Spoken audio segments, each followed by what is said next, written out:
అసంపూర్తిగా ఉన్న రహదారి నిర్మాణాన్ని వెంటనే చేపట్టాలని బీఎస్పీ అంతర్గాం మండల అధ్యక్షుడు చిలుక రామూర్తి ఆధ్వర్యంలో నిరసన చేపట్టారు. రామగుండం రైల్వే స్టేషన్ నుండి అంతర్గాం మండల కేంద్రానికి వెళ్లే రహదారి పనులు అసంపూర్ణంగా ఉన్నాయన్నారు. ప్రజలు ప్రభుత్వ ఐటీఐ గురుకుల పాఠశాలలకు వెళ్లే విద్యార్థులు తీవ్ర ఇబ్బందులకు ఎదుర్కొంటున్నారని, వెంటనే పనులు చేపట్టి రహదారి నిర్మాణం పూర్తి చేయాలని ప్లకార్డులతో నిరసన వ్యక్తం చేశారు. ఈ కార్యక్రమానికి బీఎస్పీ పార్టీ రామగుండం నియోజకవర్గ ఇన్ఛార్జ్ గోలివాడ ప్రసన్న కుమార్ ముఖ్య అతిథిగా హాజరై కాలువ నీటిలో దిగి నిరసన తెలియజేశారు. ఈ సందర్భంగా గోలివాడ ప్రసన్న కుమార్ మాట్లాడుతూ రామగుండం రైల్వే స్టేషన్ కు రావడానికి ఈ రహదారినే ప్రజలందరూ ఎక్కువగా ఉపయోగిస్తున్నారన్నారు. గురుకుల పాఠశాల, ప్రభుత్వ ఐటీఐకు వచ్చే విద్యార్థులు తీవ్ర ఇబ్బందులు పడుతున్నారని తెలిపారు. వర్షాకాలంలో చిన్నపాటి వర్షానికే కాలువ దాటలేని పరిస్థితి ఉందని, తిరిగి రావాలంటే కనీసం 4 కిలోమీటర్ల దూరం ప్రయాణం చేయాల్సి వస్తుందని, కనీసం ఈ రహదారిపై వీధి దీపాలు కూడా లేక మహిళలు తీవ్ర ఇబ్బందులను ఎదుర్కొంటున్నారని ఆవేదన వ్యక్తం చేశారు. ఈ కార్యక్రమంలో బీఎస్పీ రామగుండం నియోజకవర్గ అధ్యక్షులు కాశీపేట స్వామి, అంతర్గాం మండల అధ్యక్షులు చిలుక రామూర్తి, బీఎస్పీ కార్మిక విభాగం నాయకులు సిరికొండ సది తదితరులు పాల్గొన్నారు.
రోడ్డు నిర్మాణాన్ని వెంటనే చేపట్టాలి. రోడ్డు నిర్మాణాన్ని వెంటనే చేపట్టాలి. రోడ్డు నిర్మాణాన్ని వెంటనే చేపట్టాలి. రోడ్డు నిర్మాణాన్ని వెంటనే చేపట్టాలి. రోడ్డు నిర్మాణాన్ని వెంటనే చేపట్టాలి.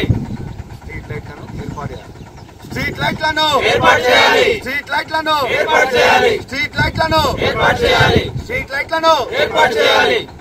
बहुजन समाज पार्टी जिंदाबाद जिंदाबाद. बहुजन समाज पार्टी जिंदाबाद जिंदाबाद. వెంటనే రోడ్లను నిర్మించాలి. వెంటనే రోడ్లను నిర్మించాలి. రామగుండం రైల్వే స్టేషన్ నుంచి ఇటు అంతర్గాం వైపు వెళ్లే దారి ఏదైతే ఐటీఐ దగ్గర ఈ రోడ్డు నిర్మాణం చేపట్టలేదో, దీనివల్ల ఇక్కడ ఉన్నటువంటి ఐటీఐ విద్యార్థులు కానీ, ఈ గురుకుల పాఠశాల విద్యార్థులు కానీ తీవ్ర ఇబ్బందులు పడుతున్నారు. ఒక్కొక్కసారి వీళ్ళకు వెహికల్స్ లేక ఇటు రావడానికి ఆటోలు కానీ, బైకులు కానీ రాలేని పరిస్థితులలో వీళ్ళు కాలేజీలకు రాక తీవ్ర ఇబ్బందులకు గురవుతున్నారు. ఏదైతే ఈ సమస్య ఉన్నదో దీన్ని వెంటనే పరిష్కరించి దీన్ని రోడ్డు చేపట్టాలని మేము కోరుతా ఉన్నాం. అదేవిధంగా విద్యార్థులు రాత్రి వేళల్లో ఇటువైపు రావడానికి ఇటు కనీసం స్ట్రీట్ లైట్లు కూడా లేవు, అవి వెంటనే పూర్తి చేయాలని చెప్పేసి మేము ఇక్కడ కార్పొరేటర్ను కానీ మరియు అధికార పార్టీ నాయకులను కానీ మేము కోరడం జరుగుతుంది. ఇది వెంటనే పరిష్కరించాలని చెప్పి బీఎస్పీ పార్టీ తరఫున మేము వేడుకుంటున్నాం. చూసుకొని ఎమ్మెల్యే కానీ ఇప్పుడు ఆల్రెడీ మేము మున్సిపల్ కమిషనర్ కూడా కంప్లైంట్ ఇచ్చినాం, కానీ ఎటువంటి చర్యలు తీసుకోలేదు. వర్షాకాలం స్టార్ట్ అయింది, ఆల్రెడీ కాలువలు చూస్తూనే ఉన్నారు. ఆటోలు కూడా ఇబ్బంది అవుతూ ఉన్నది, ఆటోలు పోవడానికి కూడా మాకు క్లాసులు కూడా మిస్ అవుతున్నాయి. ఇంతకుముందు బస్సుకు వచ్చే వాళ్ళు అయితే ఏ పవర్స్ దగ్గర దిగి ఇట్లా రైల్వే ట్రాక్ నుంచి నడుచుకుంటూ రావాల్సి వస్తుంది. అక్కడ పెద్దంపేట రైల్వే గేట్ పడితే కూడా 4 అవర్స్ మళ్ళీ ఒక 2 అవర్స్ ఎక్స్ట్రా అవుతుంది, దానికి కూడా టైం వేస్ట్ అవుతుంది. సో దీన్ని వెంటనే మీరు దృష్టిలోకి తీసుకొని పని తొందర అయ్యేటట్టు చూడండి.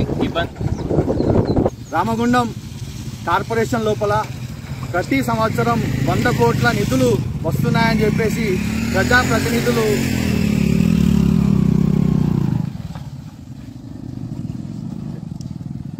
రామగుండం కార్పొరేషన్ లోపల ప్రతి సంవత్సరము 100 కోట్ల నిధులు వస్తున్నాయని చెప్పేసి ప్రజాప్రతినిధులు డబ్బాలు కొట్టుకోవడం తప్ప గ్రౌండ్ లెవెల్ లోపల ఎటువంటి పనులు జరగడం లేదు. రామగుండం నుండి అంతర్గాం వెళ్లేటువంటి ముఖ్య రహదారి అయినటువంటి ఈ బైపాస్ రోడ్ లోపల చిన్న చిన్న కారణాల వల్ల ఈ రోడ్ నిర్మాణం చేపట్టక ప్రజలు తీవ్ర ఇబ్బందులు ఎదుర్కొంటా ఉన్నారు. ఇటువైపు చూస్తే వెల్ఫేర్ స్కూల్ కానీ, ప్రభుత్వ ఐటీఐ ఉన్నది. ఈ వచ్చేటువంటి విద్యార్థులు పిల్లలు చాలా ఇబ్బందులు పడుతూ, ఆడపిల్లలు అయితే చదువులకి దూరం అవుతా ఉన్నారు. ప్రభుత్వ ఐటీఐకి రావడానికి ఇది ఒక్కటే మార్గం ఇటువైపు నుంచి ఉన్నది. ఇది కాకపోతే తిరిగి పెద్దంపేట నుంచి రానికి కనీసం 4 కిలోమీటర్ల దూరము పెరుగుతా ఉన్నది. ప్రజలు తీవ్ర ఇబ్బందులు పడుతున్నారు. వర్షాకాలం